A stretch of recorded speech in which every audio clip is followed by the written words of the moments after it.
Respected prime minister Narendra Modi ji को आभार व्यक्त करना चाहता हूँ। उनको धन्यवाद देता हूँ कि इस नेक काम के लिए उन्होंने मेरा चुनाव किया और मैं अपना 100% देने के लिए बिल्कुल तैयार हूँ और मैं अपने आप को सफाई अभियान के लिए समर्पित कर रहा हूँ। और मुझे बहुत खुशी है कि मेरे इस काम में हमारी बिल्डिंग के समर्थांगन के हमारे जितने भाई हैं, हमारे मेंबर्स हैं, सेक्रेटरी हैं, वो सब इसमें बढ़ चढ़ के हिस्सा ले रहे हैं और सब मेरे साथ तैयार हैं, क्योंकि ये सफाई अभियान से इससे रिलेटेड क्या क्या खूबी है ये बताने की ज़रूरत नहीं है। हम बीमार नहीं रहेंगे, ठीक है, डॉक्टर का पैसा बचेगा। आज सबसे बड़ी जो महामारी फैली हुई है ख़ासतौर से मुंबई में, हम डेली न्यूज़ में देखते हैं कि एक और डेंगू का पेशेंट एडमिट हुआ, एक और की मौत हो गई। तो डेंगू से भी हमें छुटकारा मिलेगा और बीमारियों से भी बचेंगे। तो इसकी शुरुआत मैंने अपने घर से कर दी है। अब इसको लेके मुझे पूरे हिंदुस्तान में जाना है और जहाँ जहाँ हमारे साथी आ पाएंगे हम इनको साथ लेके चलेंगे। और नहीं तो, और मैं लकीली ऐसे प्रोफेशन में हूँ कि मेरे इवेंट, मेरे कॉमेडी शोज़ हर शहर में होते हैं। तो मैं हर शहर में जाऊँगा और कॉमेडी शो करने के पहले मैं उस शहर में जो मलिन बस्ती होगी पहले वहाँ सफाई करूँगा, उसके बाद ही कॉमेडी करूँगा। कि मुझे बहुत शर्मिंदगी हुई, मुझे बहुत शर्म आई कि मैं जब वो मेरा नाम घोषित कर रहे थे बनारस के घाट से, उस वक्त मैं सो रहा था और मुझे जगाया गया, जगा के बताया गया कि उठो, टेलीविज़न खोलो, नरेंद्र मोदी जी तुम्हारा नाम ले रहे हैं और उन्होंने 9 रत्न तुम्हें चुना है और तुम कैसे रत्न हो जो सो रहे हो। तो उसके बाद मैंने फ़ौरन टीवी लगाया और बड़ी गिल्टी फील हुई कि हम सो रहे थे और प्रधानमंत्री जी उस वक्त नहा धो के मीटिंग भी कर चुके थे, गंगा सफाई भी कर चुके थे और हम सबका नाम, 9 रत्नों का नाम भी घोषित कर चुके थे। तब से मैंने अपने आप को कहा है कि नहीं, अब इसमें माफ़ी नहीं होगी और बिल्कुल काम करेंगे। बिल्कुल मोदी जी ने जिनको भी चुना है, ईश्वर की कृपा से हमारी फ़ैन फॉलोइंग है और लोग हमें पसंद करते हैं, चाहते हैं, हमारी बातों को सुनते हैं, तो शायद इसीलिए हमें चुना होगा। बीच में मैंने ये भी कहीं सुना कि फ़ोटो खिंचाने के लिए और टेलीविज़न में आने के लिए कुछ लोग झाड़ू लगा रहे हैं, लेकिन मैंने उसमें भी पॉजिटिव कुछ ढूंढ निकाला। मैंने कहा अगर ये बड़े बड़े लोग, मान लीजिए चीफ मिनिस्टर हैं, देवेंद्र फडणवीस हैं, या यूपी के चीफ मिनिस्टर हैं, अखिलेश यादव हैं, मायावती हैं, या बड़े बड़े फिल्म स्टार हैं, मुकेश अंबानी हैं वगैरह वगैरह, सचिन तेंदुलकर, महेंद्र सिंह धोनी, अगर ये लोग झाड़ू हाथ में लेंगे और थोड़ा सा भी साफ़ करेंगे और चाहे आसपास साफ़ करें, थोड़ी देर के लिए साफ़ करें, मुझे लगता है उससे भी बहुत सारे लोग सुधरेंगे और सबक लेंगे। और कम से कम ये बड़े बड़े लोगों के हाथ में जब झाड़ू होगी तो सफाई कर्मचारियों को एक हौसला मिलेगा और उनको लगेगा कि हम सफाई कर्मचारी हैं,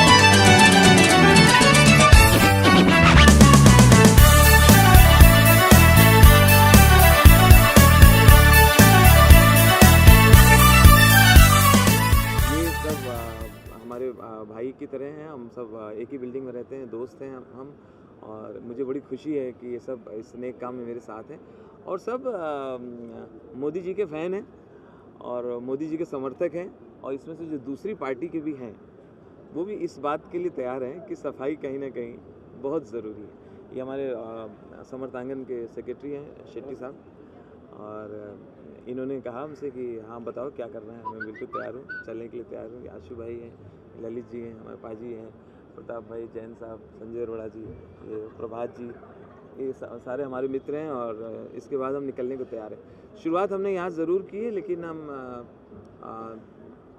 बाकायदा जो इसको शुरू करेंगे वो यूपी से शुरू करेंगे, क्योंकि बनारस से उन्होंने नाम हमारा अनाउंस किया है। तो कानपुर मेरा होम टाउन है, तो कानपुर में झाड़ू लगाएंगे, उसके बाद लखनऊ, इलाहाबाद, बनारस होते हुए फिर हम मुंबई में फिर टूट पड़े। ये तो मैंने पहले कहा, ये तो बहुत सच्ची और बिल्कुल सीधी बात है। आपका घर गंदा रहेगा तो आप बाहर क्या कर पाएंगे, क्या सफाई कर पाएंगे। मैंने तो कल इस पर पंच बनाया कि मेरे घर पे डोरबेल हुई, घंटी बजी, तो मैंने वाइफ से कहा देखो कौन है दरवाजे पे। वो गई, उन्होंने कहा कचरे वाला है, कचरे वाला। हमने गलत कह रही हो, कचरे वाले तो हम लोग हैं, वो तो सफाई वाला है। कूड़ा कचरा हम लोग फैलाते हैं, वो तो उठाने वाला है। अभी इस मोदी जी की इस बात को हमने इतना गंभीरता से लिया है, लेना ही पड़ेगा, क्योंकि इसमें हमारा ही फ़ायदा है। हमारे आसपास सफाई रहेगी तो गंदगी नहीं रहेगी, मच्छर नहीं रहेंगे तो डेंगू नहीं फैलेगा। इसमें मोदी जी को पर्सनल व्यक्तिगत मोदी जी का फ़ायदा थोड़ी है, हम सब लोगों का फ़ायदा है। मैं परसों की बात है, जा रहा था गाड़ी से, तो आगे आगे कोई कार जा रही थी, कोई लेडी ड्राइव कर रही थी। उन्होंने बड़े आराम से हमेशा की तरह मिरर नीचे किया और कुछ खाया होगा, कुछ कूड़ा था हाथ में, उसको फेंक दिया। मैंने देखा, मैंने गाड़ी फॉलो की और दौड़ाया और जाके मैंने कहा कि मैडम ये कूड़ा क्यों फैला रही है, ये नहीं फैलाना चाहिए आपको। तो पहले तो बोली आपसे मतलब, माइंड योर बिजनेस। फिर मैंने कहा लेकिन मैडम ये अच्छी बात नहीं है, सड़क पे इस तरह से आप गंदगी कर रही हैं, आप क्या नेता। फिर उन्होंने मुझे पहचाना, मुझे ओके ओके ओके ठीक है, आप मुझे एक जोक सुनाइए, उसके बाद मैं करूँगी। मैं बोला मैं 2 जोक सुनाऊंगा, लेकिन आप भी प्रॉमिस कीजिए आप कचरा नहीं फैलाएंगी और अपने घर वालों से भी कहेंगे कि वो कचरा नहीं फैलाएंगे। तो मुझे लगता है कि सेलिब्रिटी होने का और चर्चित फेस का ये फ़ायदा है कि लोग कहीं ना कहीं हमारी बात को सुन लेते हैं, हमारे निवेदन को मान लेते हैं। मोदी जी ने जो स्वच्छता अभियान आरंभ किया है, ये सिर्फ फैशन तक ना रह जाए और कुछ ही दिनों का ना रह जाए, ये आपसे मेरी रिक्वेस्ट है।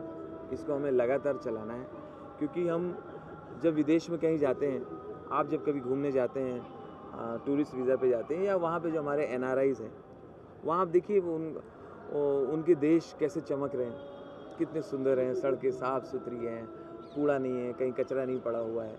और हैरानी तो तब होती है जब हमारे ही लोग जब विदेश में जाते हैं तो वहाँ कचरा नहीं फैलाते। कुछ खाएंगे तो कचरा ऐसे लपेट के पॉकेट में रख लेंगे, फिर बताते हैं कहीं डस्टबिन मिलेगा तो फेंकेंगे, पूरे दिन रखे रहते हैं, फिर यहाँ के कैसे भूल जाते हैं। तो मुझे लगता है कि मुमकिन है, संभव है, यहाँ भी सफाई हो सकती है। तो मेरा आपसे निवेदन है, हाथ जोड़ के निवेदन है कि मोदी जी के इस स्वच्छता अभियान को सफल बनाइए। इसमें मोदी जी का व्यक्तिगत कोई फ़ायदा नहीं है, ये इससे हम सब का फ़ायदा है।